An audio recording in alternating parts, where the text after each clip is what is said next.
All right, shall we start? Yes, Vikram, you can start. Good afternoon, friends, colleagues, and participants. Allow me to welcome you all to today's second technical session. I'm Vikram. I teach history in Bahana College. The issue today in our agenda is philosophy, ethics, and scientific conduct in research. It is, as you all would probably agree, is a dense and very loaded topic. The issue of ethical and scientific conduct is paramount to academic research. So when we talk about ethics in our public domain, it's also naturally encapsulates our conduct in the sphere of research. What constitutes ethical behavior? How does one navigate it? And what does it entail for those of us in academia? Are questions that have been plaguing us recurrently. At the same time, academic research, regardless of discipline, also requires to be rooted and embedded in scientific temperament, both in terms of its form and its content. So to answer these questions, we have an expert with us today. We are privileged to have with us Dr. Jahnavi Deka from Guwahati University. She received her doctorate from Guwahati University in 2013. Her research is primarily focused on analytic and applied philosophy, with a particular emphasis on the life and career of Bertrand Russell. And I sincerely hope today our participants will immensely benefit from her vast expertise. But before we begin, a small request to our participants. Please keep your microphones muted and your video switched off. If you have any queries or questions or comments, then you may address them directly to the speaker after she is done, or alternately, you may post those in the chat box of a Google Meet interface. So we'll share the feedback link and the session code towards the end of this session. So without further ado, I'd like to hand it over to Dr. Jahnavi Deka, ma'am, if you're here.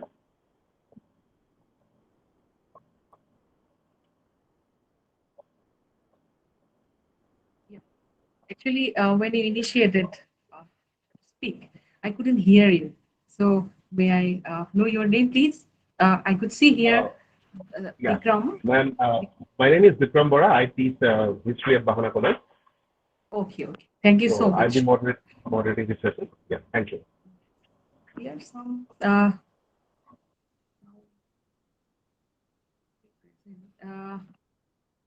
am I audible and visible?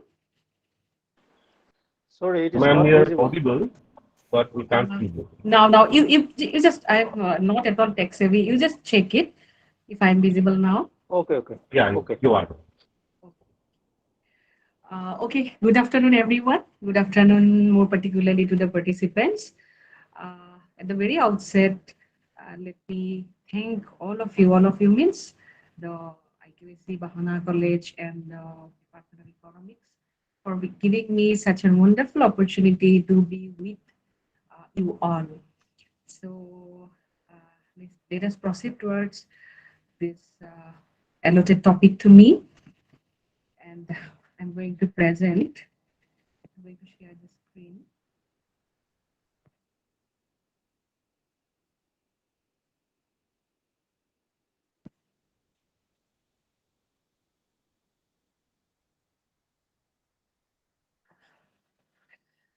Uh,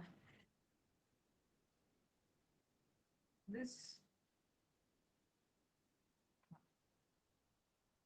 The topic that has been allotted to me for today's deliberation or for today's discussion with you all uh, is this. It is entitled as Philosophy, Ethics, and Scientific Conduct in Research, and it has been introduced very nicely by Vikram Vara regarding the scientific conduct in research. As you can see, that there are three components in this particular title: philosophy, ethics, and scientific conduct in research.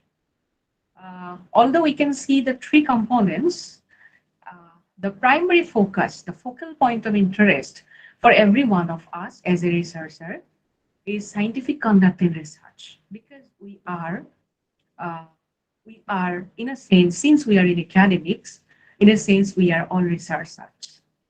But besides being a researcher, we are, in a sense, philosophers too. How it is getting connected, I mean, the scientific conduct in research is getting connected with philosophy and ethics. Sorry for interruption. Again, I'm asking if I can ask Vikram Barat, can you hear me? Yes, ma'am. Okay, okay. You please, if I'm not audible, you please ping me. Yeah. Now, let us proceed to sail through this corpus of these three components, and let us proceed with philosophy first. Now, what is philosophy? Everybody says, I have a philosophy of life, I have philosophy of this, that. Is this philosophy that we are talking about in academics? Absolutely not, because philosophy is a major subject in the domain of academia, and the subject called philosophy is studied and taught in various universities in the globe. Now, our question is, what is philosophy? Of course, by putting this question, I don't mean to dwell on the definitions of philosophy.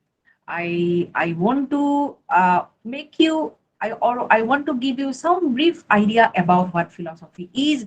Uh, if we take the term in the sense which it is used in academics for all those who are researching. The root of the word philosophy is, we can find it. It is rooted in the Greek word philosophia, which means love of philo, and wisdom, sophia. So philo and sophia, love of wisdom, love of wisdom. Now, what is this wisdom and what is this love? In due course of our discussion, it will be clearer for all of us. Now, let us have a look at this particular quote, which I have from, extracted out from the dictionary of the Oxford Companion to Philosophy. It says most definitions of philosophy are fairly controversial, particularly if they aim to be at all interesting or profound. The shortest definition, and it is quite a good one, is that philosophy is thinking about thinking. I just want to draw your attention to this particular 2 points in this particular quote. That is, philosophy is thinking about thinking that brings about the generally second order character of the subject as reflective thought about particular kinds of thinking. Uh, Formation of beliefs, claims to knowledge about the world or large part of it. We can leave comfortably the first part and the last part, but in between, I want to draw your attention to these 2 points, that philosophy is thinking about thinking, point number one. Point number two, that brings about the generally second order character of the subject. What is the second order character of the subject? When we think something, what is an umbrella? We define it. But if you go on speaking about, do you think an umbrella is necessary to take when it is raining? Then it is involving a second order thought. That second order thought, by the second order, what second order means that character of the. It is not dealing with, unlike times, it is not dealing with directly to the object. In order to make this point clearer to you, I have, or to all of us, I have put three questions. Let us have a look at the next slide. Philosophical question, which is considered to be an indestructible question. Number one, what is your favorite sort of music? I may be asked. Then I may reply, jazz. Why do you like jazz? Because, again, I may reply, because it's beautiful. Then again, I may be asked, what do you mean by beautiful? Then I may reply, uh, from my perspective, what do I mean by beautiful? I may mean the kind of inner beauty if some woman is so ugly, the so-called sense of the term ugly. And if she is very beautiful, having a good heart, wide heart, large heart, then I may consider that woman, ugly woman, so-called ugly woman, to be beautiful. So another person may consider beauty from another perspective, physical beauty, he or she may consider to be the beauty. So this is not fixed. The subject called philosophy is having an abstract character. It is involving thought. One thought is given, you are supposed to think on that particular thought. Why it is so? The why is very important for philosophy. The why. We need to ask question. Question is everywhere, but if you are questioning, then you are philosophizing. If you are questioning chemistry, then you are doing philosophy in chemistry. That is called philosophy of chemistry. If you are questioning history, then you are doing philosophy of history. That is the second order component of philosophy that we could see in there from that particular slide that the question number 3 is different from the other questions 1 and 2. And the question number 3 is called philosophy. It will be coming under it. Now, we could see that subject matter of philosophy is abstract, but a point, very important point to be noted here, to say that the subject matter of philosophy or the nature of philosophy is abstract is not to mean that it is entirely divorced from everyday life. Because when I am saying that just is I love just because it is beautiful, then I am considering or I am analyzing the concept of beauty in the context of jazz only. That is very much physical, or that is very much there in this particular world, in the world which is very much sensible to us. So it is not divorced from. That is why we say that philosophy is not divorced from this world, this application. The philosophical questions are asked not in the hope of discovering an answer. Here, one may note one valuable quote, very valuable quote, written by Bertrand Russell in his famous essay titled Value of Philosophy. This Value of Philosophy is an essay which is included in the book Problems of Philosophy. Russell uh, quotes it, Russell reads it, and we may take a note of it. It is part of the business of philosophy, Russell says, to continue the consideration of such questions, to make us aware of their importance, to examine all the approaches to them, and to keep alive that speculative interest in the universe, which is apt to be killed by confining ourselves to definitely ascertainable knowledge. The point that is the keywords or the catch concept here, you can take a note of it. That is, he is trusting here on the necessity of speculative interest. Speculative interest. We need to keep alive in us the speculative interest. We need to know. We need to have the desire to And you are know. not audible. Hello? Sorry? Hello?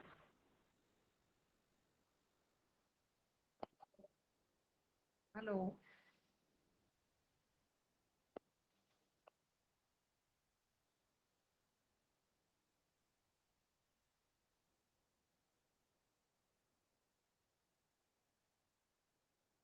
Hello?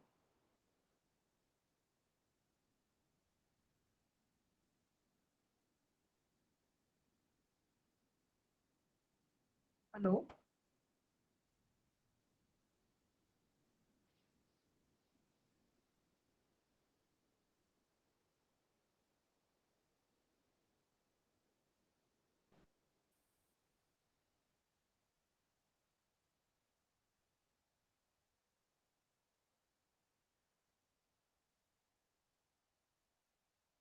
Hello? Hello?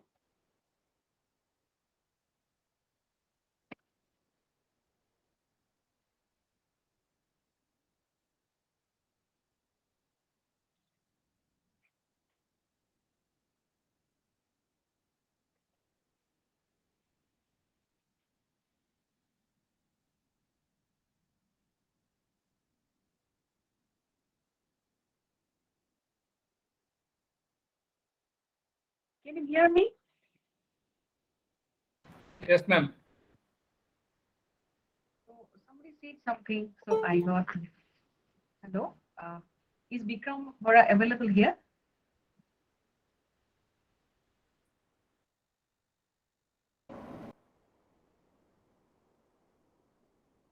Can I reach to Bikram Bora?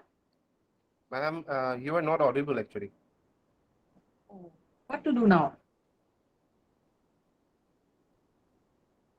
It's fine, ma'am, now. You are audible. Can you hear me? Yes, yes. Okay. Uh, May I proceed? Your slides are not visible. Sorry. Your slides are not visible. You Then share what your to do? screen. You share your screen again. Yes, yes.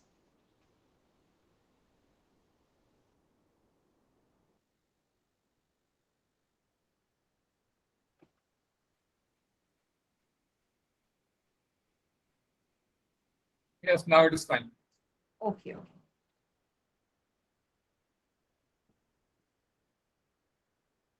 Now, is it visible? Yes, ma'am. Okay. Yeah. Okay, okay, fine, fine. Sorry for the interruption. Then I was here in a speculative interest. That all the questions, whenever someone asks, we are having the queries. Those queries we do not have only to get some ascertainable knowledge, only to get some definite information, definite knowledge. There are certain queries which cannot be destroyed. What do you mean by beauty? What do you mean by value? What do you mean by virtue? What do you mean by honesty? These are the queries which cannot be destroyed. These cannot be annihilated. The very quest cannot be annihilated. So philosophy is enabling us to see the worth of having these queries in mind, the speculative interest. Now, this slide, the next slide, I'll be trying to show that granted the philosophy's interests are abstract, what are its subdivisions? Subdivisions are branches of philosophy. Subdivisions of philosophy. One subdivision, there are, I'm only taking up here for the consideration the chief subdivisions because philosophy may be having the multiple, the endless subdivisions because as I have told you that there can be philosophy of history, philosophy of chemistry, the whole world under the sun can be the subject matter of philosophy. Human so one subdivision of philosophy is metaphysics. Metaphysics asks questions about reality. For example, what is appearance and what is real? What is the kind of reality does the universe have? Is it mind or matter? What kind of reality do you have as a human being? Is the computer or the mobile phone which is in front of you real? Then again, another subdivision of philosophy. I'll be coming to these points by relating it to the scientific conducted research after some time. But here we can see the first area is metaphysics. Metaphysics is basically dealing with what exists in the true sense of the term. What is the reality? The phone that you are, phone or the computer that you are using, is it having a particular reality? The reality, particular means reality. Then the second subdivision of philosophy is epistemology. Episteme means knowledge. Logos means science. Science of knowledge. So epistemology concerns the nature of knowledge. It asks us questions. Can reason discover truth independently of experience? What role do the senses play in our efforts to know? Can we certainly justify our beliefs given it out? And if so, how are the limits of our efforts to know? Basically, epistemology is centering on the problems concerning knowledge. What are the limits of knowledge? Can it be said that we can know something independently of experience? Is it the question is again the question may be that is it possible to know without experience? Is it possible to know only with the help of reason? These are the questions epistemology asks. This is coming under philosophy. Then another subdivision of philosophy is axiology. Axiology is the theory of values or ideas. Axiology inquires into the nature of intellectual, moral, aesthetics, religious values. It investigates the relation of values to reality. It inquires into the subjectivity or objectivity of values. Axiology. Axiology is basically dealing with, as I have said, values or ideas. And along with this subdivision, axiology, another subdivision, major subdivision, which is of for our concern, that is a subdivision called ethics is going. That is, I have noted here that nature of intellectual, moral, aesthetic, this moral, the area of moral. It may belong sometimes, it is said that it is belonging to the part or the subdivision called philosophy. And then again, ethics will be considered to be an independent subject matter of philosophy, branch of philosophy. Then the another subdivision, in fact, you can say the backbone of philosophy is logic. Philosophy, as it rests on argumentation, you need to argue in order to hold a particular stand. And that argumentation has to be logical. It needs to be based on your own logic, how you are philosophizing. It answers questions. What are the principles of valid reasoning? How can one recognize reasoning which is not valid? What are the criteria of correct or valid inference? I'll be dealing with this, when I talk about this scientific conducting research. But to just give a little note of it, I would like to draw your attention on this particular point that when a researcher is researching systematically in academics, when writing a paper for publication, if for a field thesis, for PhD thesis, anywhere, then a researcher has to put a stand on the basis of a particular knowledge. Even a researcher, when he or she is applying the method, for example, a philosophy student of philosophy, for example, me, when I did my research, I applied the one method that is not methodology. I applied one method that is conceptual. I can't apply an empirical method for for carrying out my research in philosophy because philosophy is dealing with the conceptual study. So the logic behind the application of my conceptual study that I have to pursue my research by applying the conceptual method. The logic, if I am very clear about the logic, that is called methodology. I'll be coming to that point. There is a very vast difference between, notable difference between research method and research methodology. For a researcher, logic to ask why, to have a speculative mind is very important. In fact, the most important point, and that is why each researcher, in a sense, has to be can be called, deserves to be called a philosopher, the true sense of the term. If the condition is that it is not without condition, the condition is that the researcher needs to pursue the research scientifically. Conduct needs to be checked. Its stages of research. So now I'm putting, there are some branches. These are only few branches, and I have told you that under the sun, anything, if you are philosophizing, can be a branch of philosophy. Philosophy of language, philosophy of science, philosophy of mind, psychology, history, education, and so on and so forth. So till this stressing the scope. So we can come to, not we are here together. Although on an online mode, it's very difficult to have that vibe in the physical mode we have. Still, we can conclude that philosophic quest is an indestructible quest. It is a quest to go deeper into an inquiry. The quest began in honor. Socrates, the founding father of philosophy. The another philosopher is also there, Thales of Miletus. They were wondering. Everyone wonders. A researcher needs to wonder. That is why he's a philosopher. The quest is to question. Quest is a second order quest, of course. The philosophic quest is a second order quest. The quest is speculative and critical. This conclusion we can derive at by dealing with philosophy. The philosophic quest is an indestructible quest, is an eternally prevalent question. The spirit of the question can never be destroyed. I have just put the name of some philosophers in order to have the acquaintance with these philosophy names. The first philosophers, these are known as Thales, Anaximander, Anaximenes, Heraclitus, Parmenides. Then they were the philosophers who were dealing with the stuff of the universe. What can be the stuff of the universe? They were carrying out the whole program scientifically.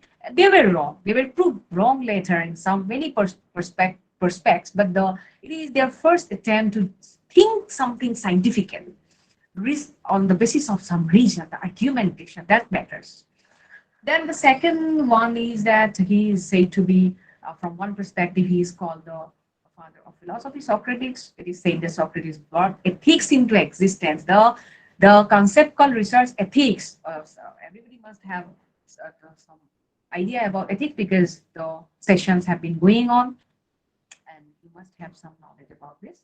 So research ethics, the genesis of ethics, not research, the genesis of ethics was there in Socrates, BC. Then he was trying to deal with the concepts. What do you mean by virtue? What do you mean by honesty? In the streets of Athens, the streets of Greece, and he was given the poison on some particular plea, and the verdict was going against Socrates, and saying Socrates he got to handle he got to have the poison called hemlock. So he was totally concerned in the question of ethics. Then Plato was concerned with the question of knowledge and reality, the metaphysics on the one hand and epistemology on the other. Aristotle is the philosopher, first philosopher who is said to be the founding father of logic. Descartes, the father of modern philosophy. He is trying to conceive philosophy in a particular different way. He wanted to have mathematical certainty in philosophy. That is why he is said to be the father of modern. Then Spinoza came, Leibniz came. All these three philosophers are categorized as the rationalists. Descartes, Spinoza, Leibniz. By saying that they are rationalists, we got to mean that knowledge is possible on the basis of reason only, not experience. Then Locke came, Berkeley, Hume. Locke, Berkeley, and Hume would be coming under empiricists who say that knowledge is possible with the help of experience. Then in the philosophical scenario, who came? Kant came. Immanuel Kant, German philosopher. He is said to have brought about a new turn to the domain of philosophy, and that is why it is said to be the Copernican revolution of philosophy. The second Copernican revolution in philosophy we can see towards the end of the 19th century, that Gottlob Frege, Bertrand Russell, Ludwig Wittgenstein. What is that turn? The turn these philosophers were trying to give in philosophy is to look at philosophy through a different lens. That lens is nothing other than language. They believe that philosophical errors arise if we don't pay heed sufficient to attention or pay sufficient attention to language, the use of language in philosophy. And Wittgenstein once said, very interesting quote, that philosophical puzzles arise when language goes on a holiday. Now, after considering this part, that philosophy, may I now enter into the second component, ethics. If I may ask, Vikram, were I available? Yes, ma'am. Yes. Participants may ask something or what? May I interact with them or what? It's up to you, ma'am, if you wish to. But preferably we keep the questions and any interest towards the At the end of the end, session. no? But At whatever the end. suits you, ma'am.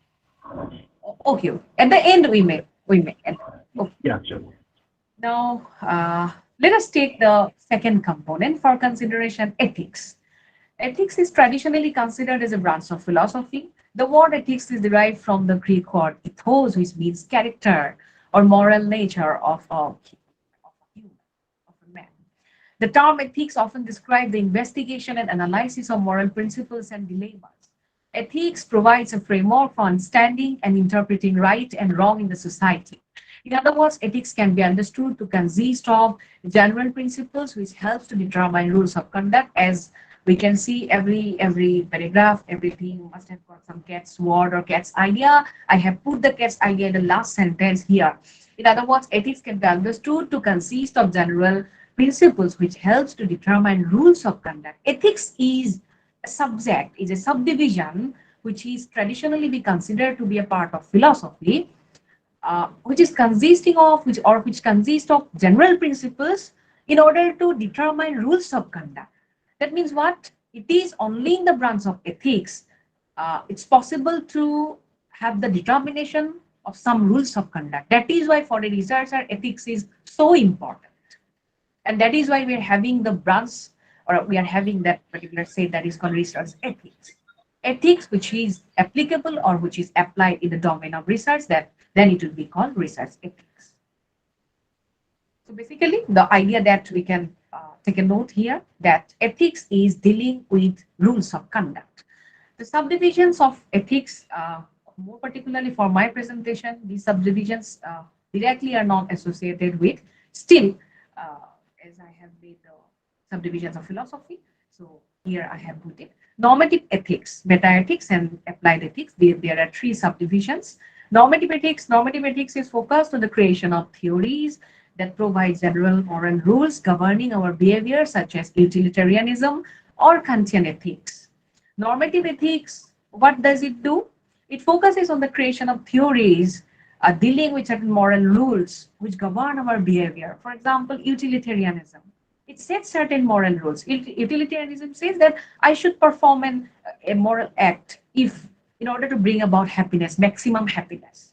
But what does Kantian ethics says? Kantian ethics says that you need to perform your duty for duty's sake without considering the consequences. That is why it is known as deontology, without having consequences. But utilitarianism is teleological. Telos means purpose. It is having a purpose. The another branch of ethics is metaethics. Metaethics is the study which analyzes the meaning and appropriateness of ethical language. Metaethics deals with it is a kind of analysis of ethical language. For example, what is good, what is right, what is wrong, what is bad, etc. It tries to deal with those. Tries to deal with the analysis of ethical language, ethical words, so to say. Then the third domain of ethics, subdivision of ethics, is applied ethics. Applied ethics is the study of how we should act in specific areas of our lives, how we should deal with issues like euthanasia or abortion, etc. It is the application of ethics in the practical domain, euthanasia, but it needs to be based on certain theories. It is not that it is only practical. The practice needs to be based on certain. So these are the three important subdivisions of ethics. Now, after having given these philosophy and ethics and having these two branches with us, branches means two domains with us, philosophy, ethics on the other. Now we may proceed towards the discussion of scientific conduct in research. Vikrambara, am I audible? Can you hear me? Yes, ma'am. Okay. Now, scientific conduct in research. Again, here in this particular component, we can see two things: research and scientific conduct. Now, everybody present here is aware of what is research, but in order to proceed with scientific conduct, I need to dwell at least for some portions on research. We are aware of this particular word, research. Still, let us have a look at this particular slide. The Advanced Learner's Dictionary of Current English defines research as a careful investigation or inquiry, especially through search for new facts in any branch of knowledge. And Redman and Murray, in their book, The Romance of Research, defines research as a systematized effort to gain new knowledge. So the commonality between these two definitions, there are multiple definitions, other definitions of research, but I'm taking these two definitions because these are almost, they are concentrating on the chief point, for doing research, pursuing research, and for researcher. I'm not saying that all the other definitions are not concentrating, but I am concerned that you focus only on these two definitions. Now, it is said to be a careful investigation. Research is said to be a careful investigation or inquiry. It reminds us of philosophy. A philosopher needs to have a philosophic mind. It needs to have a proper argumentation, proper logic, especially through search for new facts in any branch of knowledge. Research can be carried out in any branch of knowledge in academics. And one condition is there, that the researcher needs to add to the existing stock of knowledge. That is very much common, fact about researcher or research that we are all aware of. There are 2 points coming out here. It is a careful investigation or inquiry. Number 2, you've got to add knowledge to the existing stock of knowledge. That means research is something which cannot be fake. Research is something which has to be original. Originality in search, originality in observation, originality in combining those data that I have collected for my research. It is systematized effort to gain new knowledge. It is an effort to contribute to the society, to the next generation through my research work. I am supposed to be an honest researcher. in order to while carrying out my research. That is why it is the first quote is very important. A careful investigation or inquiry. A researcher needs to be a philosopher in order to carry out the research. A researcher needs to have an inventive mind in order to carry out his or her research. Because that researcher needs to discover or in a sense invent some new knowledge. That is the point. And it is to be systematic. So in a nutshell, what is the crux of the point for a researcher? That it is a careful investigation and it is something original. And of course, it is systematic. I have put the next slide to take a note of all the points for research. A careful investigation or inquiry to be carried out through the search for new facts, which means that research is an original contribution to the existing stock of knowledge, can be had in any branch of knowledge. A systematized effort, which means that research needs to be carried out through objective and systematic methods. So all these are already I have spoken of. Now the question is, how is research to be carried out? How is research to be carried out? In questioning this, how is research to be carried out, I don't want to dwell on the particular methods by means of which, by the application of which I need to carry out my research work. I am trying to, or my focal point of interest here is to uh, give special trust on the way I need to monitor my research, the way I need to design my research, the way I need to plan my research, and at the conclusion, the way I need to disseminate my research work. So this is the way I'm concerned here with the way, not with the method, and that is why it is very important to have a check on this particular difference between research method and methodology. The how here, the how that I have put here is associated with research methodology and not with only with research methods. The word how here doesn't merely suggest the need for the adoption of research methods. It is more than that. Besides research method, it also demands the need for adoption of research methodology too. Couple of minutes back, I was just trying to convey this particular difference, but here, as this particular slide is devoting to that difference, I'll devote on the difference here. Research methods may be different.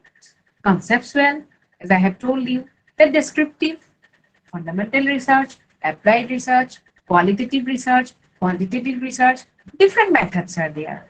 But what about research methodology? If your research methodology is not research method, research methodology is the way you are trying to, that is why I have put the word, the way you are trying to pursue your research, pursue your data in your research work. How you are trying to make a garland out of the beads. That is the research methodology. Research data are there as a form of beads. How you are trying to make a garland out of that beads. That is the research methodology. The way, the logic. If you are applying the research methodology or conceptual research methodology, then I must be able to answer you why I am applying here this method and not another. That is the logic behind that. That is the philosophy behind that. Research methodology is more philosophical, but research method is not philosophical. It is it is very solid. It is tangible. It is visible. But this research methodology is not visible. This research methodology, the very methodology is not visible. That means it is not ostensible. You can't see it. It is in your thinking as a researcher. That is why a researcher is a philosopher, because a researcher is supposed to have a sound research methodology, the concept of research methodology. This is the difference. I hope everybody is quite comfortable with this. Till this research, okay. Research method and methodology, I have made the point clear here. that research methods may be understood as all those methods or techniques that are used for pursuing research. On the other hand, research methodology teaches a researcher the way to deal with a research problem systematically. It is more about philosophical having a philosophical base of mind. Now come to the later or the next component of the topic, larger topic, that is scientific conduct in research. We have dealt briefly with research, now scientific conduct. This is actually the whole topic, although it is entitled as philosophy, ethics, and scientific conduct in research. The focal point is scientific conduct. What is the domain? The domain is research. How to carry out, how to behave scientifically. Is it the scientists that, the natural scientists that they are supposed to behave scientifically in research? No. I as a student of philosophy, my subject belongs to humanities, but I am supposed to behave scientifically as a researcher. So what is this scientific conduct? Let us take up this subject matter for discussion. The emphasis on the need for carrying out research scientifically and systematically is nevertheless an emphasis on the need for pursuance of scientific conduct in research. As I have shown you research methodology is the way to deal with a research problem systematically. That means a researcher needs to carry out or carry forward his or her research program systematically. But what is the specific meaning of this word systematic? It is systematic. To be called systematic here, one needs to be very scientific. Now, what is the bottom line here? That a researcher needs to carry out his or her research in a very scientific way. The conduct is supposed to be scientific. And now we are now taking up the chief point of attention here. In order to pursue scientific conduct in research, a researcher must adhere to certain moral principles that govern a person's behavior or the conducting of research activity. In order to pursue scientific conduct in research, what a researcher is supposed to do? A researcher must adhere to certain moral principles. So here we can connect the pursuance of scientific conduct in research, or in case of a researcher, with the principles which are said to be moral. Moral principles on the one hand and scientific conduct, they are getting related. Scientific conduct, in order to behave scientifically in research, someone's conduct, in order to be called scientific, he or she must adhere to the moral principles, because it is the moral principles that govern a person's behavior or the conducting of research activity. So the bottom line here is that scientific conduct, in order to understand scientific conduct, a researcher must need to have the honor for, the respect for moral principles. A researcher cannot or must not break the moral principles. I'll be coming to those moral principles. In order to adhere to moral principles that govern a person's behavior or the conducting of research activity, that is, in order to carry out research scientifically, there arose the demand of ethics relating to research. Such ethics is called research ethics. So what is the area of scientific conduct of research, or the area which is dealing with both scientific conduct and moral principles? There arose the demand for a particular ethics. That ethics is fit. That ethics is called research ethics. So research ethics basically deals with research ethics, or we can say alternatively that scientific conduct belongs to the domain of research ethics. Now, research ethics can be understood as a set of ethical guidelines that guide us on how scientific research should be conducted and disseminated. There are two catchwords here I'll be coming. Research ethics can be understood as a set of ethical guidelines that we can understand that guide us on how scientific research should be conducted and disseminated. There are two catchwords: conducted. Research ethics must be followed while conducting research, number one. Number two, research ethics must be followed while disseminating research work. There are two phases. which are taken into consideration. I am pursuing my research, but when I am going to publish my research, then also I am supposed to follow moral principles. Now, research ethics contributes to fostering good scientific practice. This is all about research ethics. Here, the bottom line is research ethics sets certain principles, ethical guidelines, in order so that a researcher can continue or researcher can adhere to scientific research uh, for research designing, for research conducting, and for disseminating. Now, research ethics sets ethical guidelines in the context of research. One must recall here what ethics is. So, the next slide, I am repeating what ethics is because ethics, without having at the back of our mind what ethics is, research ethics would be half-baked. The research ethics, the last line, that in other words, ethics can be understood. This is ethics. Ethics can be understood to consist of general principles which helps to determine rules of conduct. So research ethics is that ethics which is concerned with the determination of for general rules for setting some principles for some rules of conduct, or you can say that it is the research ethics which is helping us to determine rules of conduct.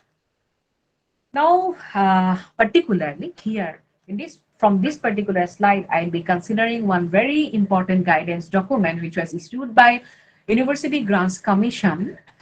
The document is acronymed as Good Academic Research Practices, which was the document was published in the month of September 2020, very recent. So this document is actually a document. It is like a book only. It is not a book, but it is like a book for each researcher. And this document is actually drafting, or they are concentrating on the good academic behavior for research integrity. The new word here during my presentation, what I'll be focusing now on research integrity. Research integrity is a very important concept in order to carry out research scientifically, or in order to behave scientifically. So this GARV, Good Academic Research Practices, what does it say? As I have focused, that GARV specially focuses on research integrity. First of all, Good Academic Research Practices, UGC, says research enterprise based on honesty and trust. Honesty. I need to be honest while publishing my paper, while disseminating my research results, research work.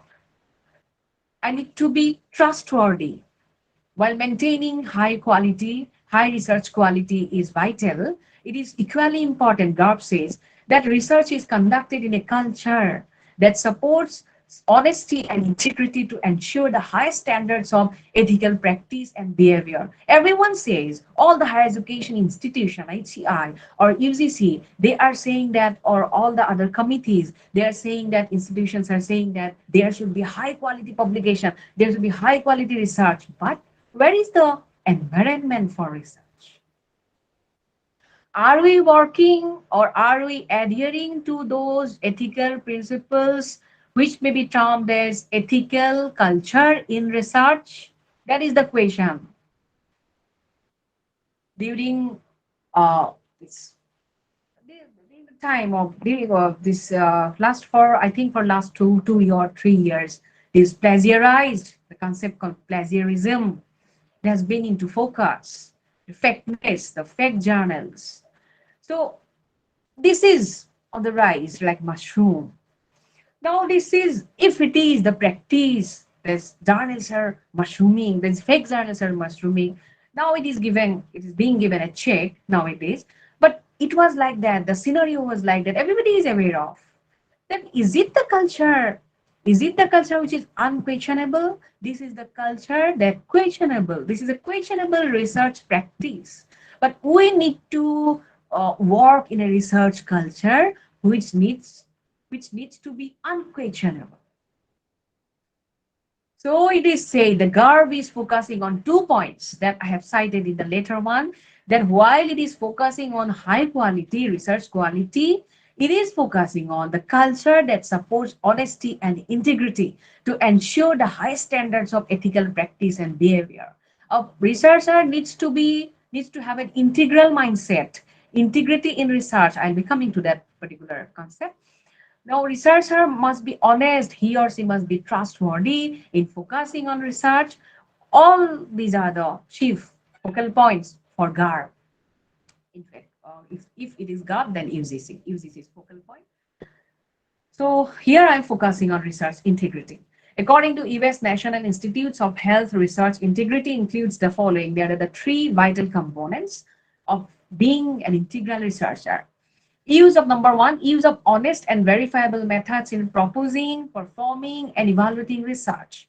If I am applying any method, if it is, am I honest in application of my method while proposing, while I'm designing research, while I'm performing it, when I'm evaluating it? For an evaluator, for a peer reviewer, for an editor, is a peer reviewer doing his tasks with an intellectual honesty?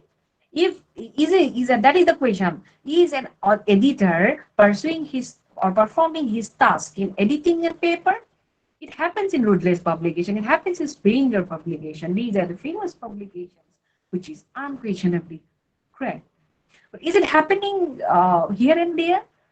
It is not something which is global. It is to be adopted in each institutions, in each research institution, in each higher, so to say, in one sense, it has to be needs to be adopted in each school also. The kind of that is not the perfect sense of the term research, but this monitoring part.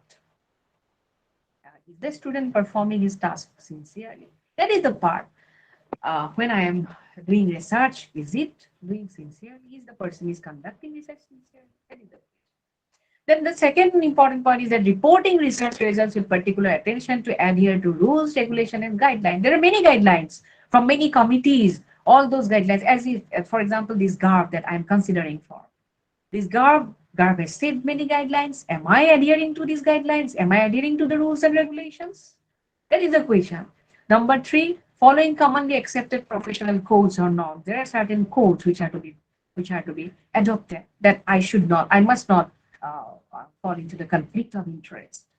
I must not misuse funds. I must not plagiarize. I must not fabricate. I must not falsify data. So am I integraling? Am I sticking to those values which is supposed to be carried out or supposed to be possessed by researcher? That is called research integrity.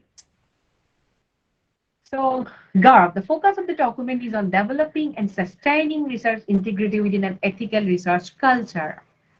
Ethical research culture is devoting on ethics in research, and that culture, that environment for carrying out research is for what? Why?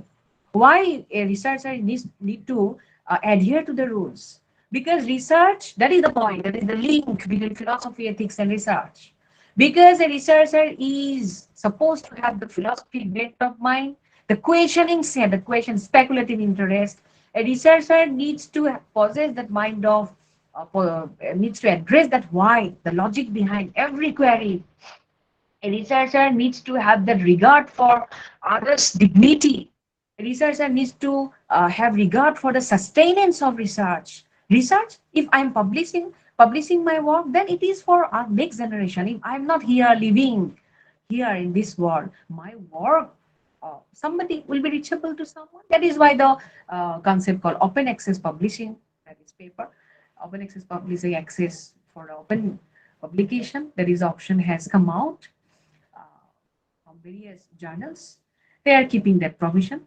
So this is the sustenance of research integrity. Research integrity is not that you need to carry out research. It is not related to a particular phase of research. There is a concept called, that is why this is sustenance of research integrity. It is needed for the past, present, and future. This is a cycle which can be considered to be the natural ecosystem. I'll be coming to that point. Now, let us have a look at the values underlying research integrity. GARB is telling us that there are 8 values. More particularly, let us take up one by one. Ethics, already I have taken up still.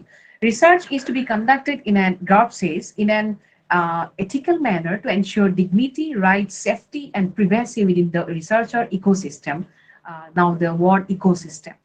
We need to have the ethical values for dignity, called dignity, rights, safety, and privacy within the researcher ecosystem. Just in the natural ecosystem, there can be biotic, abiotic, all can be together for the future. Future generations. Similarly, researcher is none other than who is respecting the ecosystem in research, who is having the honor for the future generation. Number two, rigor. It should be rigorous. A researcher must have the honor for high quality design, reliable data, the appropriate use of methods, rigorous and careful analysis. The why should come here anytime and every time during all the phases of research, and transparent reporting and interpretation of the results.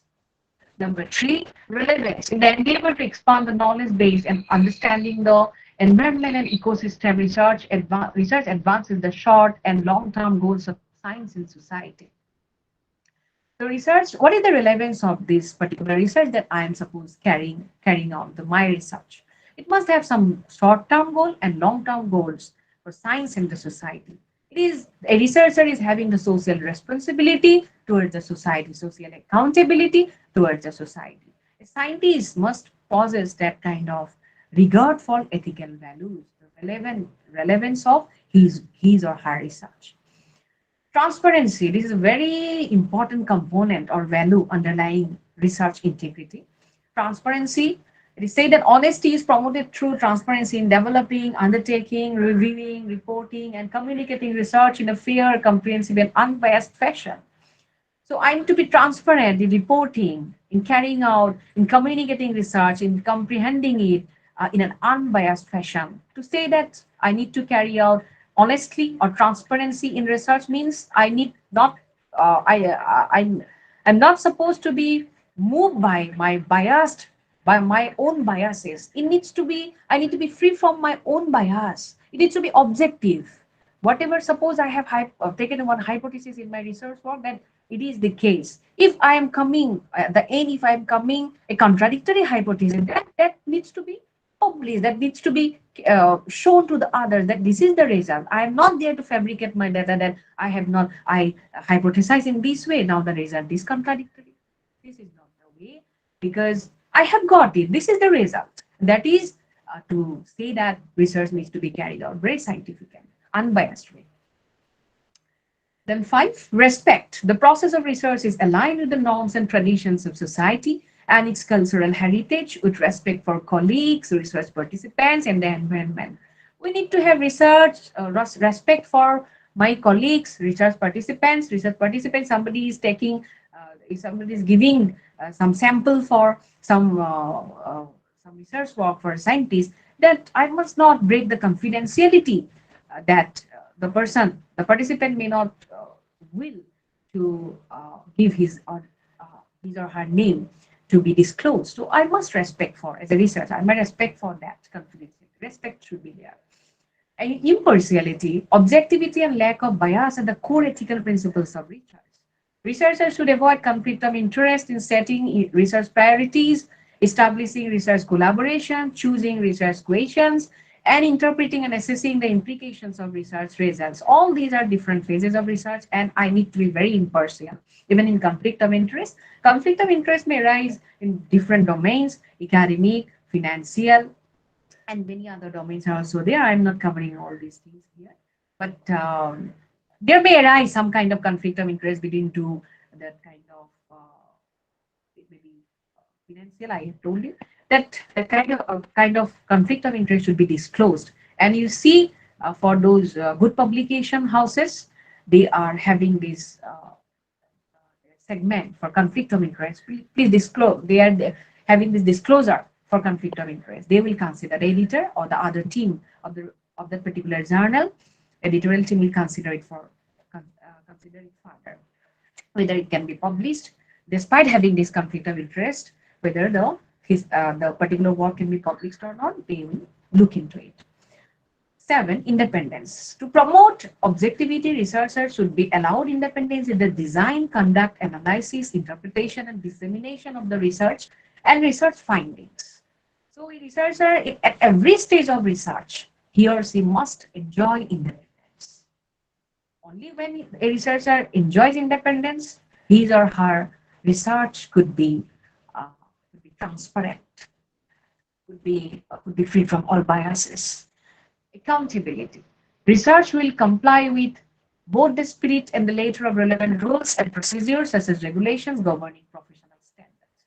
I must have accountability towards the society. I must have accountability for carrying out to adhere to certain rules and procedures to carry out my research by adhering to certain rules and procedures such as regulations governing professional standards. So this is more about accountability for carrying out my research by adhering to certain principles.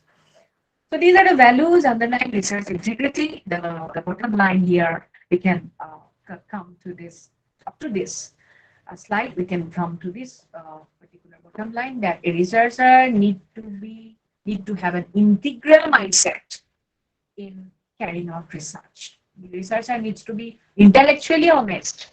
He or she must have honor, proper respect for colleagues, the environment. Research needs to be carried out in proper ethical culture. A researcher's system is ecosystem. A researcher needs to take care of the whole ecosystem of research for the sustenance of his or her research work. There is a sustainability in research. Now, GARV is focusing on, or it is having a multi-part framework to guide researchers and institutions in achieving research integrity and ethical behavior. It focuses on the three stages of the research life cycle. Actually, I thought of considering these particular stages one by one, not by detailing it, still one by one. I hope it will help all of us for further consideration as researchers. So, uh, am I reachable to everyone? My voice? Yes, ma'am. Sorry. Yes, you are audible. Yes. Okay. Now there are three stages of research cycle, life cycle. It is a cycle compared to life cycle. That's a natural ecosystem. The first is research design. The second is conduct of research. The third is research dissemination. So far, we have at our hand with us the concept of philosophy, the concept of ethics, both. So, considering these two concepts, considering or taking a note of these two concepts at the back of our mind, uh, we need to see these phases of multi-part framework of GARB. That while designing, I need to be a philosopher in that sense, in the broader sense of the term philosophy. I need to have the respect for ethics. Conducting research, I need to be a philosopher as well as respect for ethics. And the third one, dissemination, the same goes on. Now, research design. I'll be little quick in having this. Now, first stage of research design is planning. I need to plan my research. Their GARB has provided some checklists for planning research, describing the research objectives and rationales, develop a project plan in milestones, research roles and responsibilities, ensure the viability of the study in view of resource expertise, facilities, funding, keep abreast with the relevant regulatory, ethical, organizational, and other guidelines, seek requisite licenses, approvals, and permission in advance. In order to carry out any kind of research, you must have research plan in the format. There has to be a format. Format means it must have got some objective, the rationale behind carrying out the research proposal. Then you need to take prior permission from the participants in advance. Then roles and responsibilities need to be very clear. Then the other ethical, you need to adhere to the ethical and other guidelines. Then the second stage of research design is research questions and documentation. It is the research question that is the most important uh, point to begin with a research work anywhere, anything for a PhD, MPhil, any research work for publication, for a publication. Begin with, to start with, we always start with a research question. So while we are considering these research questions, we need to keep a check on these particular 3 points. We got to consult with an expert. That is why the guidance or guides are there for supervision of research, an understanding of relevant theories and available data and records, an understanding of the relevant literature. So these 3 points are to be highlighted: availability of data, relevant literature. And in order to ask the questions, relevant literature needs to be totally consulted, completely consulted. So for the literature, bibliography needs to be consulted. So there is the third point will come, literature review. The checklist have been given a long checklist. Still, we can have a look at this. Is the information reliable? Is the information error-free? Is the information verifiable? You got to look at these particular questions. The questions. A philosopher is asking the question. Philosopher means the researcher. He is none other than a philosopher asking the questions. What are the professional credentials of the authors? Does the author have the subject matter expertise on the topic? Is the information relevant? Is a clear distinction made between facts and opinions? Is the information biased? Is the information correct?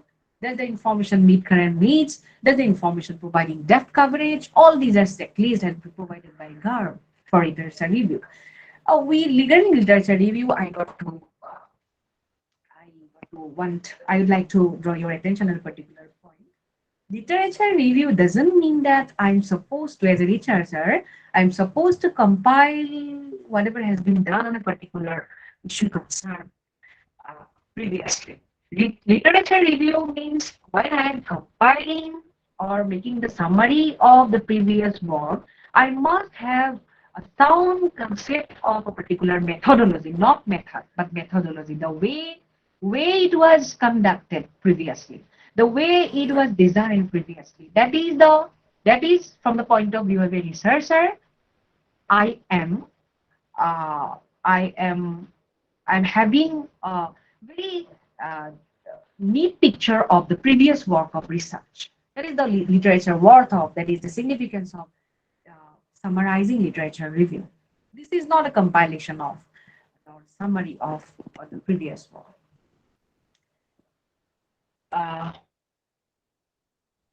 The fourth head under research design is data, research method, and analytical approach. A checklist has been given. Is the choice of research techniques defensible? All the questions. Is the selected method appropriate for discipline and nature of data? Or the selected methods appropriate for answering research questions? All these are questions. I need to keep a check. Data need to be collected properly. Research methods need to be applied properly. And the approach, whatever approach I am taking, method I am taking, the concept of analysis, the philosophic bent of mind has to be present there. Now the second point is conducting research. Once I design my research, once I plan my research, once I analyze my research question, then the second phase is conducting research. How is research to be carried forward? So the first point is that research execution, documentation, and data storage. This point I am not going to dwell much. A researcher must take enough care in collecting data, storing data, and retrieval of the data. That much I see, because this is already a kind of informative kind of a thing. That is, research has to be executed nicely, documented nicely, data storage. Now the second point is under the head of conducting research. The second point is checks for plagiarism, falsification, and fabrication and misinterpretation. This is a very pertinent point for a researcher. I have touched this point. Still, I'll be dealing in details. There are three concepts: plagiarism, falsification, and fabrication and misinterpretation. But the point is that the slide I have put under, if it is noticeable, I have put under scientific conduct. Why? Because it is a check for plagiarism. It is not simply plagiarism, falsification, and fabrication. We got to put a check on these three, then it will be like behaving scientifically, conducting scientifically. If it remains, all these three remain unchecked, then it means that I am behaving unscientifically. That is called, so to say, scientific misconduct or research misconduct. So these two concepts, two sides of the same coin: checked scientific conduct, unchecked scientific misconduct. Now, what is the meaning of research misconduct, or scientific misconduct? Let us have a look. According to the US Office of Scientific Science and Technology Policy, research misconduct is defined as fabrication, falsification, or plagiarism in proposing, performing, or reviewing research or in reporting research results. Basically, if we cutely observe, then we see that there are three components: fabrication, falsification, and plagiarism in all the phases of the research cycle: proposing, performing, and reporting. So research misconduct is very much associated with these three concepts. And these are acronyms: there's FFP, falsification, fabrication, and plagiarism, and sometimes it is considered to be the three cardinal sins of research misconduct.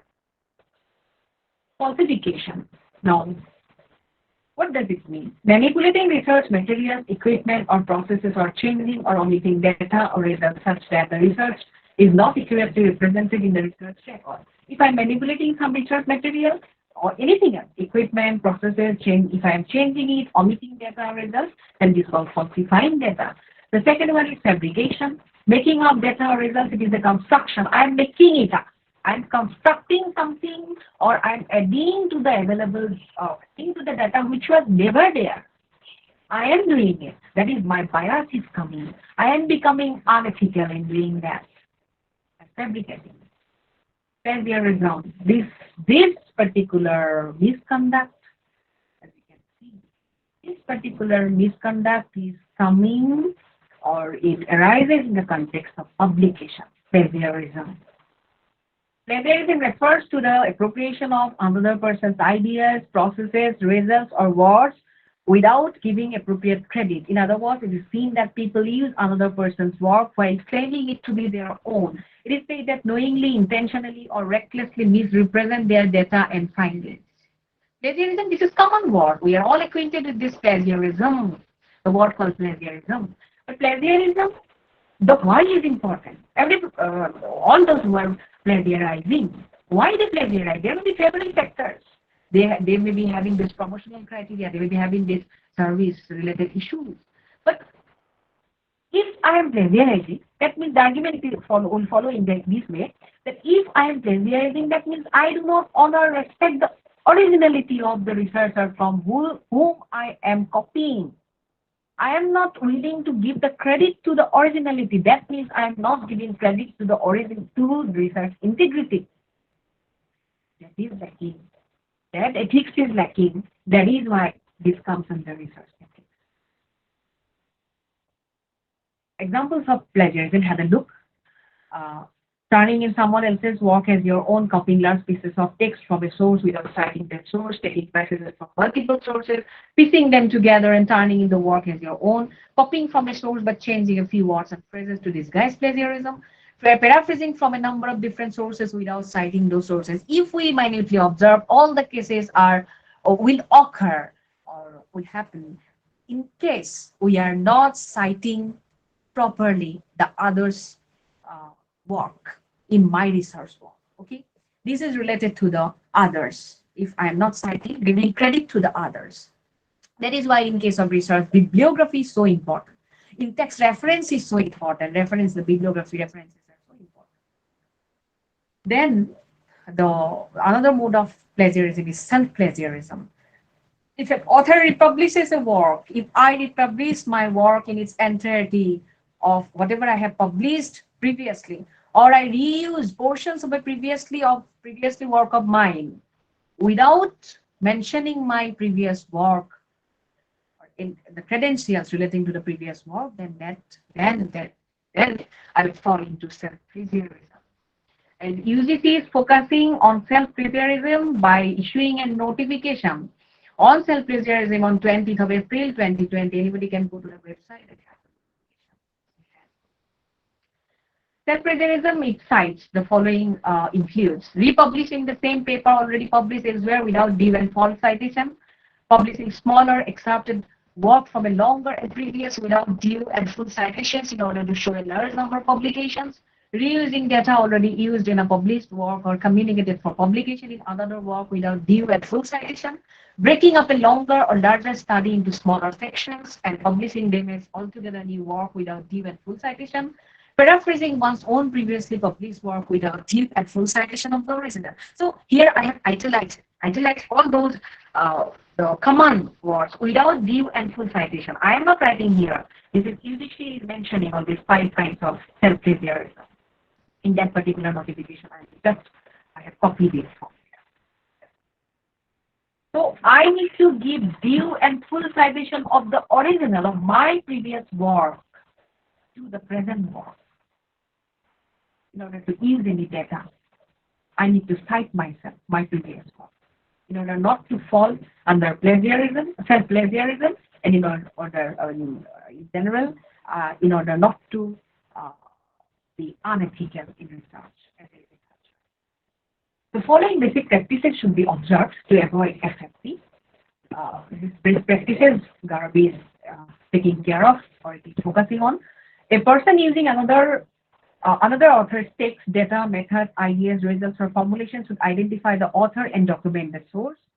Researchers should neither submit previously published results without proper attribution nor submit the same manuscript to multiple journals simultaneously. I am not supposed to copy anything without citing my previous work or others, FFP, or those coming under scientific.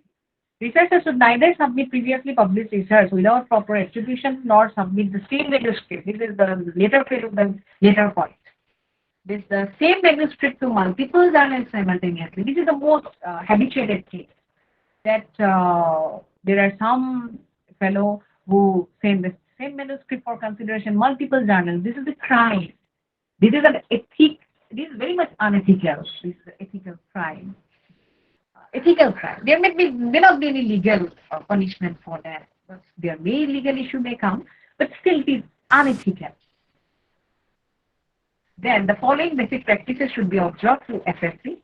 Conference presentations may be regarded as published material and cited properly. If somebody is presenting in conference, then that should be cited properly. References to unpublished work of other work should be identified as a personal communication or directly attributed to the author as an unpublished source. Reviewers must be very particularly careful in ensuring that the material under review is treated as confidential until it has been published. Using parts or ideas from materials, I'm going to highlight this point. Using parts or ideas from materials under review without proper attribution is not only plagiarism, but is intellectual theft, which places the entire evaluation system at risk. If some publication is under consideration, then that publication, the data of that publication should not be used anywhere or disclosed anywhere. It is called intellectual theft. This point, if we minutely note this point, another very vital point comes out, or ethical and philosophical point also. That is, if research, the whole research system, the research, the word covers. It is not only researcher. This is a research institution, the editor, I have told you, the peer reviewer, the journal, all those who are associated with the journal. Everybody has the responsibility to carry out to adhere to the ethical principles set by different committees. For example, COPE, Committee of Publication Ethics. COPE, it was established in 1997. So these are the committees which have to be followed by each journal. And they have set guidelines for everyone. For peer reviewer, there is guideline. There's editor, there is guideline. For author, there is guideline. For collaborator, there is guideline. Every guideline has to be followed very sincerely. It is common for a researcher to refer to his or her earlier research. Again, if he is not doing it, then I am self-plagiarizing. This is the best practices. And now, number 3, that is a framework that is coming under the second research conduct. Under the head of research conduct, this is the third subdivision, collaboration on authorship. Often there are multiple authors or collaboration is being done in case of writing something or carrying out research project. So collaboration is very important. In collaborating, certain points have to be kept in mind. The goals of the project, all these are given by GAR. The goals of the project and anticipated outcome, the role each partner in the collaboration will play, how data will be collected, stored, and shared, how changes in the research design will be made, everything should be taken, which I am not taking up in details. who will be responsible for drafting publications, the criteria that will be used to identify and rank contributing authors, who will be responsible for submitting reports and meeting other requirements, etc., and so forth. Now, there are some best practices for collaboration and authorship. It is encouraged to give priority to the authors in order of their contributions, irrespective of seniority. Often it is seen that if the authors are there, three authors are there, so the senior most author, even if he or she is not contributing to the research work, his name is given the first author. That should not be the case. One who is contributing substantially, his name or her name is to be provided the first author. With regard to the question of corresponding author, the senior researcher can be author, because this is a case of responsibility. It has to be. Each author in research collaboration needs to be properly informed and consulted about submission for publications or patents. Each collaborator should have clear idea about patents if patent has to be there. The question of patent comes. Then submission for publication, the guidelines should be clear for each author. Then the fourth one is intellectual property. Then again, on this particular point, I'll not be dwelling much on this. Intellectual property, the question of intellectual property will arise in some cases, in some fields. Research in computer science, engineering, and the life sciences, among other fields, often yields intellectual property of significant commercial value, which can be protected by patents, trademarks, copyrights, and other forms of guarantees. In some cases, as I have told you, intellectual property right, we need to honor intellectual property right. It is punishable otherwise, because we can't violate copyright, we can't use the trademark, it is offensive. Framework of GARP, in the framework of GARP, we need to see the third one, the dissemination. Dissemination under the head of dissemination, that is the third one. Selection of the research medium under the head of dissemination, point number one, selection. Point one is selection of the right medium for publication, choosing this is two. The second point is choosing the right journal for publication, and the third one is translation of research. All these three are very important. I must have a clear idea about the right medium, where to publish. Which one is the best journal for me to get my work published? Choosing the right journal for publication. Why not to go for the predatory journals? Predatory journal, the theme is coming in the publication ethics. Then the translation of research. My research, the translation is very important for research, because then only it will be reachable for the local people. So it can reach to the regional discourses. So this is the last phase of research. In the research cycle, we can see research design, research conducting, and research dissemination. For research dissemination, all these 3 points I am taking up together. Research findings are truly impactful only when publicly shared and communicated. Why to disseminate my work? If I am performing, or if I am writing some work on Bertrand Russell, then his work, why I am supposed to get his work published, that I have drafting the format of paper. Why to write? What is the necessity of writing a paper? The necessity of writing a paper is that the findings, or whatever in the conceptual understanding, as a researcher on Russell, whatever I think, that should be publicly shared and communicated. And it should reach to the larger audience, a heterogeneous audience, in order to see the sustainability in research. So, in case of best practices in disseminating research work, we must avoid predatory journals. We can see, all of us are aware of this word, predatory journals. These are nothing other than fake journals. Predatory journals and publishers are entities that prioritize self-interest. There are also catchwords here I'll be focusing on.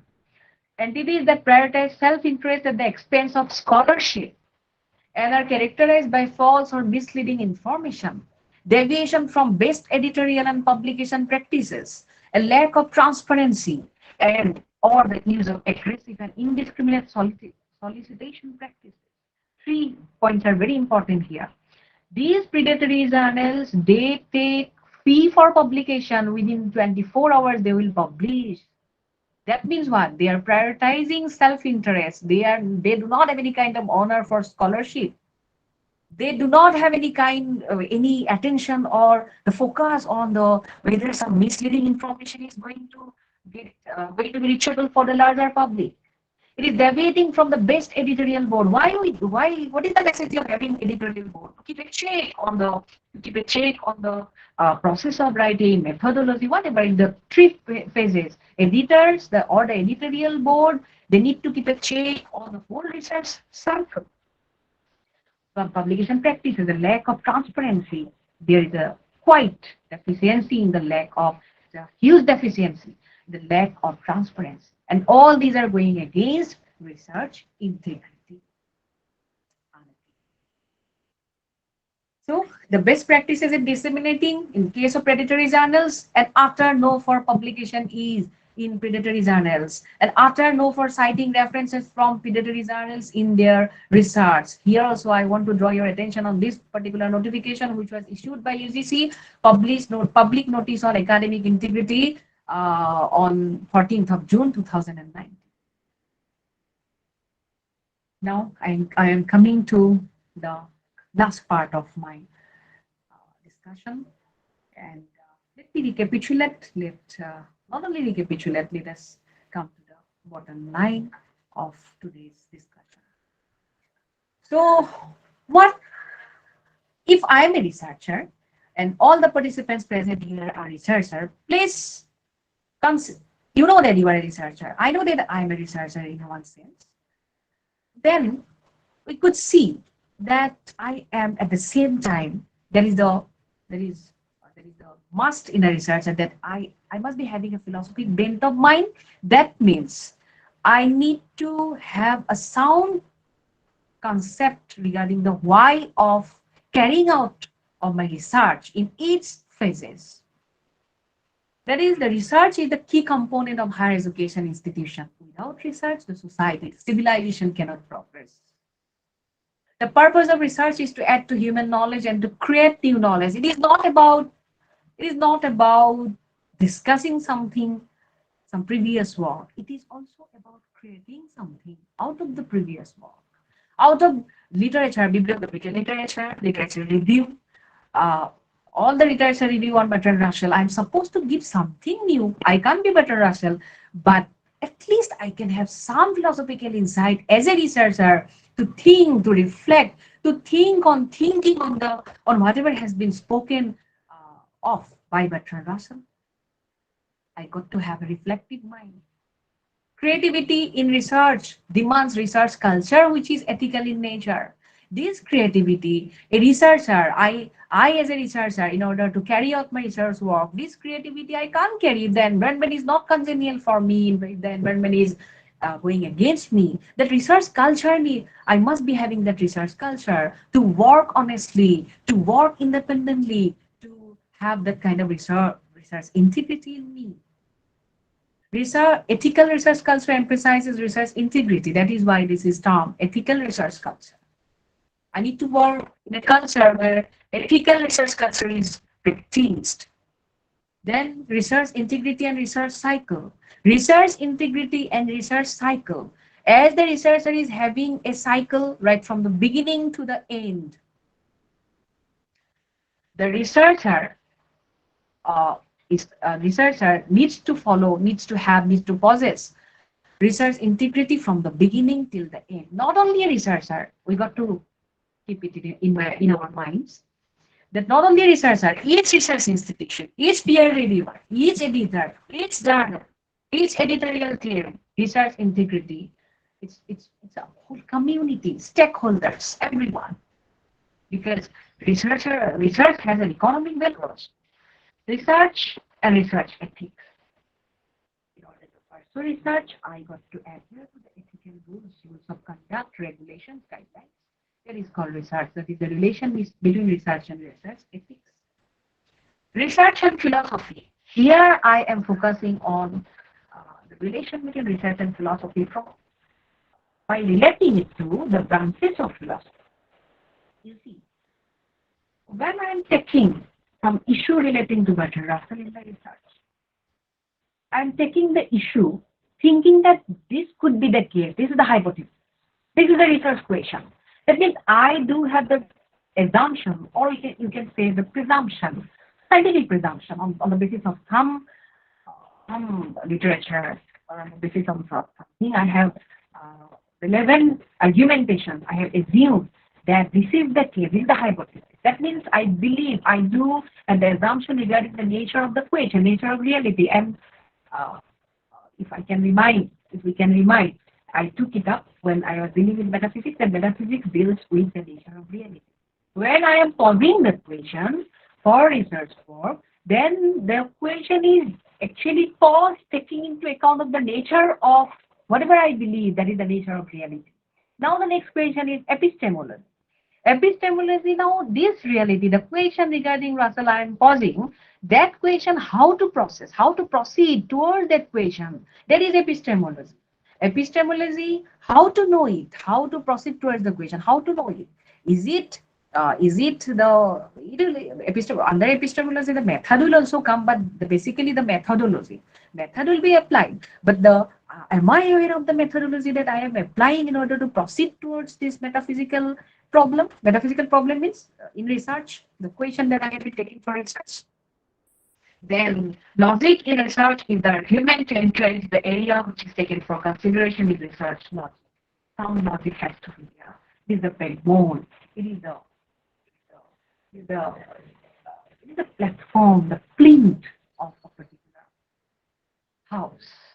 So plinth needs to be very strong, otherwise the house. Hence, philosophy for a researcher is the guiding framework for linking data and theory.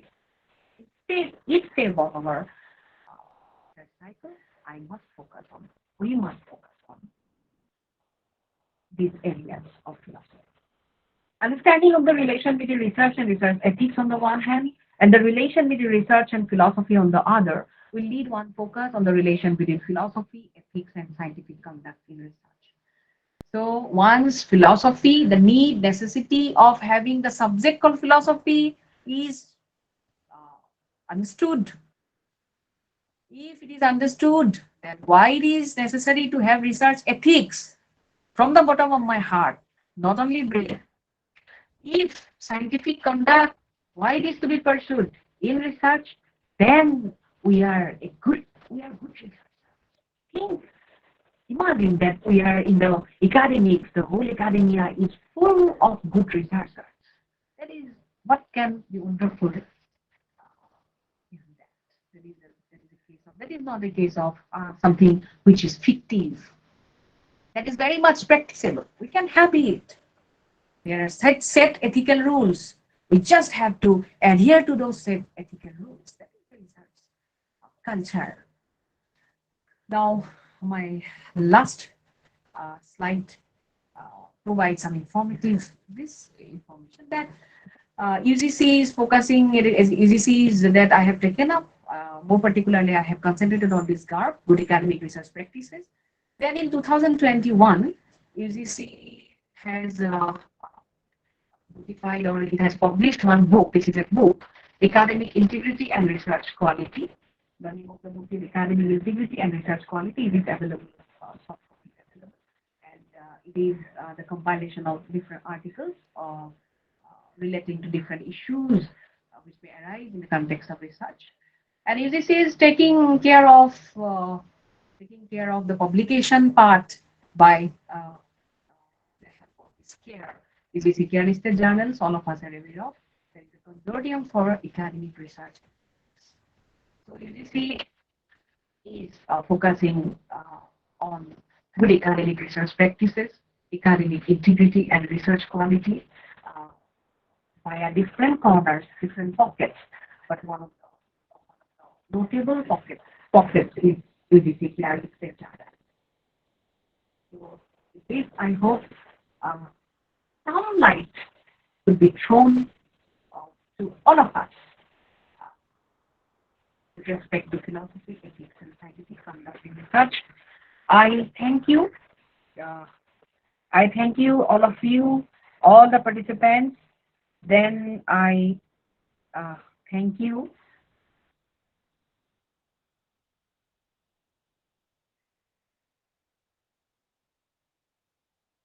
I thank you, all the participants. I repeat, I thank you, both in General Bahana College, then this Department of Economics, I used to say. And if I can, if I'm allowed, I'm personally thankful to Dr. Kasturi for giving me such a wonderful opportunity for this kind of deliberation. It's one-way traffic, of course, but we can make always for two-way traffic. So now I'm wrapping up my session. Thank you so much. Namaskar.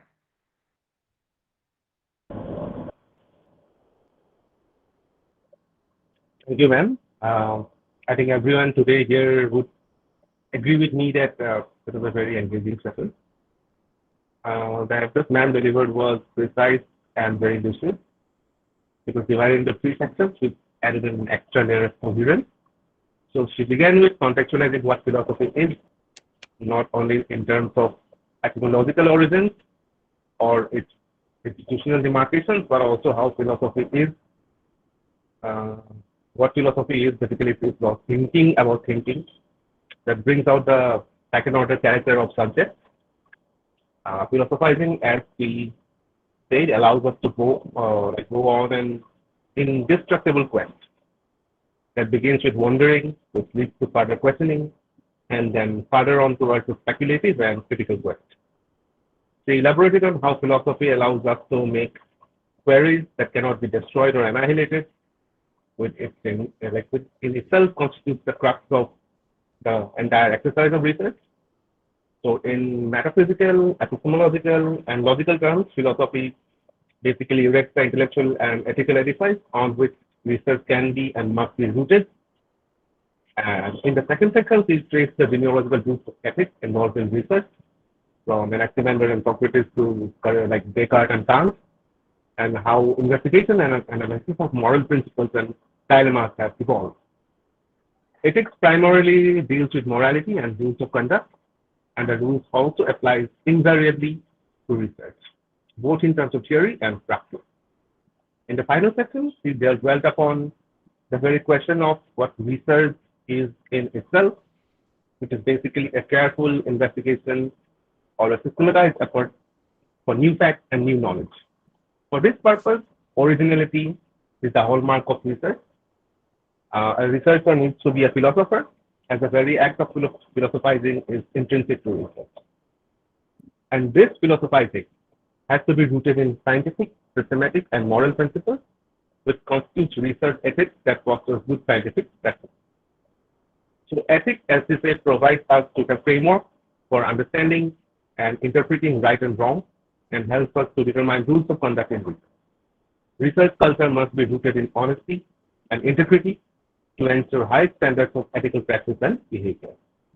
Research integrity, as we said, refers to use of honest and verifiable methods, reporting research by adhering to rules and guidelines, and following professional codes and norms. While integrity encapsulates ethics, rigor, relevance, transparency, respect, impartiality, independence, and accountability. So taking cue from the JARP framework, she ended her address by providing a very detailed outline of research framework, focusing on research design, conducting research, and research dissemination, with a particular emphasis on misconduct and plagiarism, underlining the best practices that we follow to avoid ethics. So, FS. To sum up, Dr. Dekamem offered a succinct and nearly exhaustive overview of the philosophical, ethical, and scientific conduct in research, and advocated for the inculcation of open ethical research culture and ecosystem with honesty and integrity. So I hope all our participants have benefited greatly from today's session. I definitely did. So, and I hope it has opened up new avenues of conversation for approaching the issues that we discussed today. And I must thank ma'am again for accommodating us in her schedule and enlightening us with a kind and wise word. So now I'd like to open the session for questions and comments. So please keep your comments brief, precise, and respectful. You may either post your comments in the chat box of your Google Meet interface, or you may raise your hands and address them directly to the speaker. And also the feedback link for today's session is provided in the chat box. And the code for the current session is FISH. Code for the current session, I repeat, is FISH. Now we are open for questions.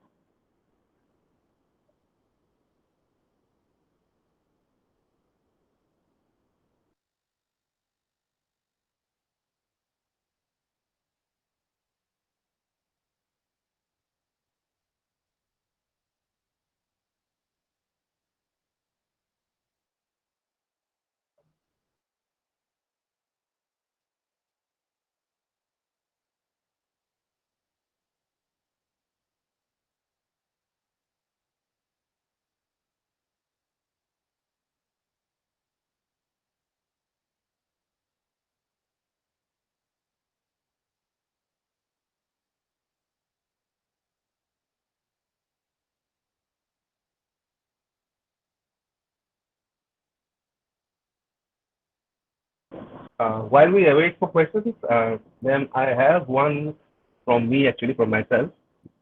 Okay. Yeah, that is basically what we see today is that there is a mushrooming of predatory journals. So this is like this culture has become very rampant. And sometimes it's quite unfortunate to see academics sometimes for their own benefit or for, let's say, for immediate benefit, they often like resort to predatory journals. So while developing a research culture that focuses on integrity, so how do we basically stop this? I mean, as academicians, what do you think that we need to do? Are you asking about the reasons for such developing of this mushrooming of these predatory journals?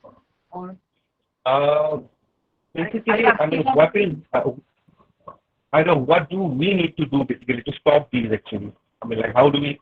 I mean, we cannot stop the journals, but how do we stop the practice basically? or stop the practice? So you see, there is the concept of power is very important. Power. Everything is not in our hands. You are putting this question, thinking me that academician, I into the practice, into academics. So you are putting this question, but everything is not in our power. So possibly it's not possible for us, academicians like us, if we can consider, then to prevent such practice directly, of course. Some indirectly there are several ways. For example, if I myself do not publish my paper in these kind of journals, I can prevent one paper from publishing in this, from getting it published from predatory journals. Then in the step should begin from me, from you. If each researcher adheres to the that I have focused on this adherence to the ethical principles, that I'm not going to take it, resort to these predatory journals. That means what? I do have the honor, I do have the respect for these ethics, ethical codes and conduct. That means I'm performing my duty nicely in the sense I am doing this research conduct and not research misconduct. This means that the journey has to begin from me, from you, from the whole research community. And this will be, I think, because the power, no, the power that is not power in the sense I can't change the system in a way directly. I can't change the system unless some measures are being taken care of. Say, for example, through this practice of CAR or through the notifications issued by UGC, UGC is taking sufficient care of this falsification, fabrication, etc., and research misconduct. Uh, they are taking care of. Or at the individual level, I can take care of my publication. I can take care of the publication of those researchers who are under me. I can prevent them from publishing. In that way, in the ecosystem, I focus on that, as everybody in the ecosystem, research ecosystem, does have the responsibility towards the society, not to follow the research misconduct. That is why I got to take care of the persons who are concerned with me, and then editor will take care of, the other persons will take care of. Everybody has to take care of. All right. Thank you, ma'am. We haven't had any questions till now, and we are already reaching towards the end of our session. Okay, So, okay. And one more thing, Bikram, or the way you have summed up now, I could see you are so meticulous. And congratulations. I just want to congratulate you for doing that meticulous job. Everybody can't sum up. Everybody can't do this meticulous job. Summing up. That is like literature reviewing the literature. That is having the philosophy bent of mind. You have entered into the theme and trying not only to compile, you are throwing a philosophy bent of mind while making the garland out of it from the data that I have provided in my slides. Thanks a lot. thank you, ma'am. It's been an honor to have you with us, actually. And with this, uh, I'd like to end today's session. So, first of all, again, I'd like to thank Dr. Daika ma'am for joining us and basically enlightening us. And today, I'm pretty sure everyone else have also learned a lot. I definitely did learn a lot. And thank you to the organizers for coming up with this workshop on a very short period of time and quite meticulously, actually. And then again, thank you to the participants for bearing with us, for joining us and making this successful. And the feedback link and the session code is available in your chat box, and it will be also shared with you in the group. And with this, we conclude today, and we'll see you again tomorrow. Thank you. Thank you. Thanks a lot. Can I leave now?